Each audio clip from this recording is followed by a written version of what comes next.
नमस्कार, मैं नियाज खान और आप देख रहे हैं न्यूज एक्सप्रेस।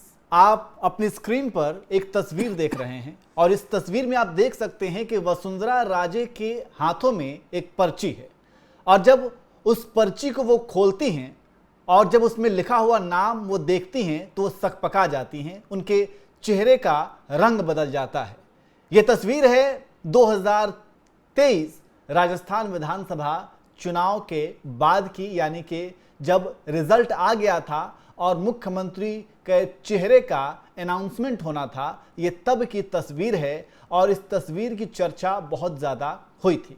इस तस्वीर के आने के बाद ये कहा जाने लगा था कि वसुंधरा राजे का राजनीतिक करियर खत्म है, अब उनको जो है पीछे धकेला जा रहा है और एक नया चेहरा निकल करके सामने आया, भजन लाल शर्मा, जिन्हें राजस्थान के मुख्यमंत्री बनाया गया। लेकिन अब एक बार फिर से वसुंधरा राजे को लेकर के एक नया ऐलान हुआ बीजेपी नेतृत्व की तरफ से और वसुंधरा राजे को राष्ट्रीय उपाध्यक्ष के पद से सम्मानित किया गया।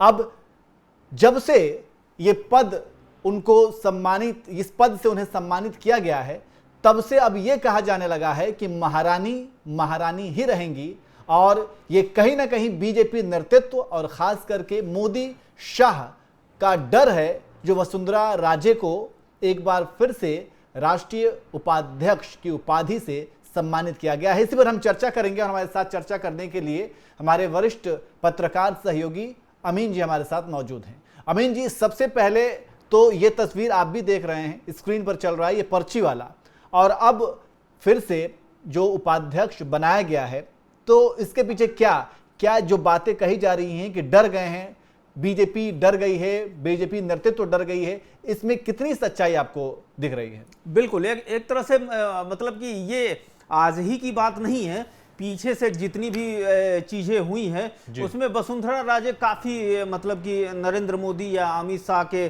से काफी बड़ी नेता रही हैं। इसका एक दूसरे तरीके से पहलू को देखिए आप कि राजस्थान में भैरव सिंह शेखावत या के बाद अगर देखा जाए तो वसुंधरा राजे जो है राजस्थान बीजेपी को मतलब कि Rajasthan BJP equal to Vasundhara Raje हुआ करता था और आज की तारीख में भी वहां पर यही है, चाहे वो राजेंद्र राठौर हो, चाहे कोई भी नेता हो, चाहे मोहन क्या कहते हैं भजन लाल शर्मा हो या गजेंद्र सिंह शेखावत हो या एक और केंद्रीय मंत्री हैं उनकी बात हो, मेघवाल जी की बात हो या ओम बिरला जी की बात हो जो राजस्थान से आते हैं, तो मतलब सभी हैं। लेकिन जो एक राजस्थान में जो एक कद है महारानी का, जो मतलब कि वसुंधरा राजे का, उस तरह का बीजेपी के पास अभी तक नेता नहीं है। बीजेपी ने चाहा कि अपने एक इस मतलब दिग्गज को हटा के साइडलाइन करके जो है मतलब बाकी चीजें वो दिखाएंगी, लेकिन अभी भी आप देख लीजिए कि जो है वहां पे जो है राजस्थान में इतनी गुटबाजी है, चाहे वो झालावाड़ का क्षेत्र हो, चाहे वो जयपुर का एरिया हो, चाहे मतलब कि चाहे वो डूंगरपुर का एरिया हो, हर जगह जो है अगर वसुंधरा राजे को आप प्रेजेंट नहीं करेंगे तो वहां इतना बड़ा कोई नेता नहीं है जो राजस्थान को बीजेपी को प्रेजेंट कर सके। अभी भी वहां के जो अध्यक्ष हैं उनकी क्या है तो रोज आए दिन कुछ ना कुछ चीजें घटती रहती है जिसका नतीजा है। तो जिस तरह से सचिन पायलट और क्या अशोक गहलोत के बीच में जो खींचतान चल रही है, उसमें बीच में जो है कांग्रेस प्रेसिडेंट जो है डोटासरा आ गए हैं, उसी तरह यहां पर भी जो है कई खेमे बने हुए हैं गुटबाजी। लेकिन जो कद बीजेपी में वसुंधरा राजे का है, वो अभी तक बीजेपी राजस्थान में कोई ऐसा नेता नहीं बन पाया जो राजस्थान को एकीकृत करके मतलब कि बीजेपी की झोली में डाल दे। तो ये अमित शाह के लिए भी मजबूरी है और प्रधानमंत्री मोदी के लिए भी मजबूरी और बीजेपी अध्यक्ष नितिन नवीन के लिए भी मजबूरी। लेकिन ये बात कही जा रही है कि इसे जनरेशनल शिफ्ट के तौर पर भी बताया जा रहा है। जो राजनीतिक विश्लेषक हैं, पंडित हैं, वो यही कह रहे हैं कि एक जनरेशनल शिफ्ट है, मतलब कि राज्य में नए चेहरे को मौका देना और फिर जो पुराने दिग्गज वरिष्ठ नेता हैं उनको कहीं ना कहीं सेंट्रल की तरफ यानी केंद्र की तरफ ले आना। ये मतलब कहता है कि मतलब दिल्ली की तरफ वो करना, तो ये जनरेशन शिफ्ट कहा जा रहा है। लेकिन आप ये कह रहे हैं कि उनकी कोई राजनीतिक मजबूरी है। हाँ बिल्कुल सही बात है। आप अगर जनरेशनल जो शिफ्ट की बात आप कर रहे हैं, अगर यही बात है तो मध्य प्रदेश में जो है मोहन यादव को देने की क्या जरूरत है? उससे दिग्गज नरेंद्र सिंह तोमर जो कृषि मंत्री रह चुके हैं, प्रहलाद पटेल जो केंद्र में मंत्री रह चुके हैं, कैलाश विजयवर्गीय कई राज्यों का महासचिव और इस समय इंदौर से विधायक हो गए, मतलब उनका पर काटा गया है। ज्योतिरादित्य सिंधिया के सामने मोहन यादव की क्या हैसियत है, जबकि वो बीजेपी में, चलो ठीक है वो अभी आए हैं इसलिए हम उनको जो है मुख्यमंत्री कैसे बना दें। लेकिन इससे भी बड़े बड़े दिग्गज हैं जो वहां नाम लिए जा सकते हैं, जिनको अब चूंकि हर जगह चलता है, नया बॉस आया है तो वो अपने लोगों को, कारिंदों को लाएगा और बाकी लोगों को निपटाया जाएगा। ये तो हर जगह है, चाहे नियाज आप भी बेहतर तरीके से जानते हैं। तो वही है, आप देख लीजिए कि किसी जमाने में नरोत्तम मिश्रा जो है क्या कहते हैं कि उसी इलाके के सबसे बड़े बॉस हुआ करते हैं, जिस इलाके से क्या कहते हैं ये आते हैं ज्योतिरादित्य सिंधिया आते हैं। लेकिन ये है कि सभी लोगों ने मिलकर निपटाया। आज इससे भी बड़ा दुर्भाग्य ये कि जिस दतिया चुनाव में इनको निपटाया गया, उसी दतिया उपचुनाव के ये प्रभारी थे ज्योतिरादित्य सिंधिया। तो ये राजनीति चलती है, क्योंकि केंद्र में भी अमित शाह और प्रधानमंत्री मोदी को भी कोई चैलेंज करने वाला नहीं हो, ये भी एक डर बना रहता है। तो कोई नया नेता अभी तक ये पैदा नहीं कर पाए। दो नेता बने हुए हैं जो अभी भी नरेंद्र मोदी और अमित शाह की जो नई वाली बीजेपी आएगी उसको जो है वो नए सिरे से जो है परिभाषित करेंगे। एक है महाराष्ट्र के मुख्यमंत्री देवेंद्र फडणवीस और दूसरे हैं योगी आदित्यनाथ। पिछले 10 सालों से ये आप भी जानते हैं, दर्शक भी जानते हैं कि आज तक चैन से और सही तरीके से योगी आदित्यनाथ को काम करने नहीं दिया। आप देख लीजिए केशव प्रसाद मौर्य को, वो उनसे उनकी नहीं पड़ती। ब्रजेश पाठक उप मुख्यमंत्री हैं, वो अलग ही राग में चलते हैं। कितने मतलब कि कभी कभी कुछ भांडा फूट जाता है तो कैसे कैसे बयान आते हैं। आज भी ना वो एक दूसरे को फूटी कौड़ी देखते हैं। उसी तरह से मध्य प्रदेश में देख लीजिए, मोहन यादव को काम करने नहीं दे रहे। मोहन यादव कितनी बार सोशल मीडिया पे ये बात छप के आई है कि वो दिल्ली आए ये कहने के लिए कि थोड़ा आप समझा लीजिए कैलाश विजयवर्गीय को, नरेंद्र सिंह तोमर को। ये सारे दिग्गज क्या सुनेंगे, हटो।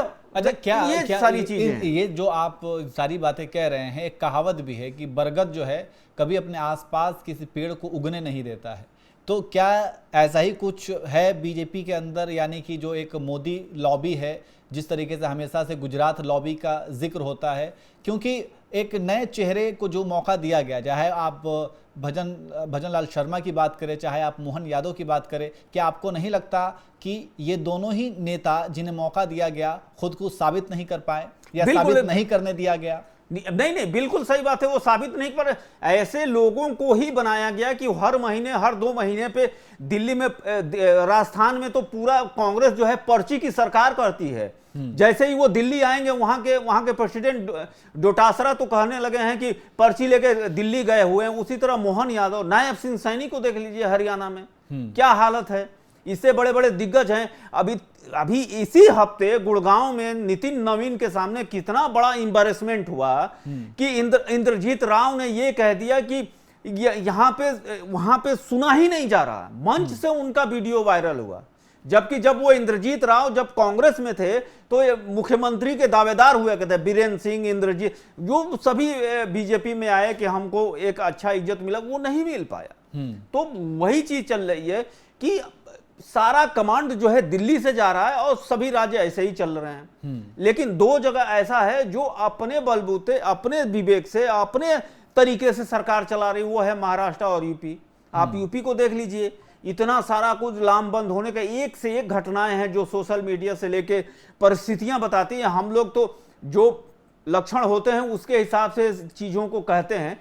वो तमाम ऐसी परिस्थितियां आई हैं जिसमें जो है योगी और इनके बीच में जो है खंडन और ये चीजें देखी गई हैं। चलिए ठीक है, एक आखिरी कमेंट दे दीजिए, कंक्लूड कर दीजिए कि वसुंधरा राजे का राष्ट्रीय उपाध्यक्ष बनाना राजनीतिक मजबूरी या फिर लॉलीपॉप?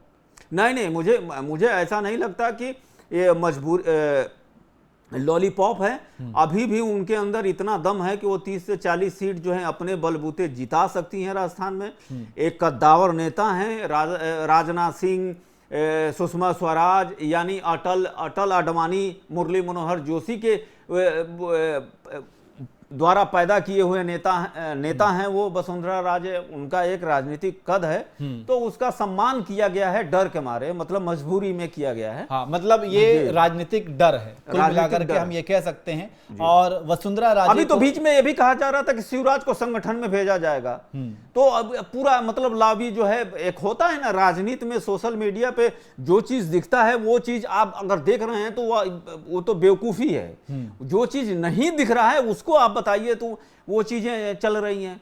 फिर बाद में पता नहीं अंदर से क्या हुआ कि शिवराज ने मना कर दिया कि नहीं, मैं संगठन में नहीं जाऊंगा, मैं यहीं रहूंगा, मैं रहूंगा तो मध्य प्रदेश में रहूंगा। तो ये सारी चीजें चलती रहती है, जो चीज दिखती है वो सामान्य सी नहीं होती, या जो नहीं दिखती वो सामान्य होती नहीं है। तो ये सब ठीक है। सिंपल से चलता रहता है। आप दर्शक क्या कहेंगे? आप जो ये वसुंधरा राजे को राष्ट्रीय उपाध्यक्ष बनाया गया है, इस अवसर पर या फिर इसके पीछे क्या वजह हो सकती है, आपको क्या लगता है? आप भी कमेंट करके ज़रूर बताएं। और जिन लोगों ने हमारे चैनल को सब्सक्राइब नहीं किया है, आप लोग उसे सब्सक्राइब भी कर लें, ताकि पल पल भर की खबर अपडेट आप तक पहुंचती रहे।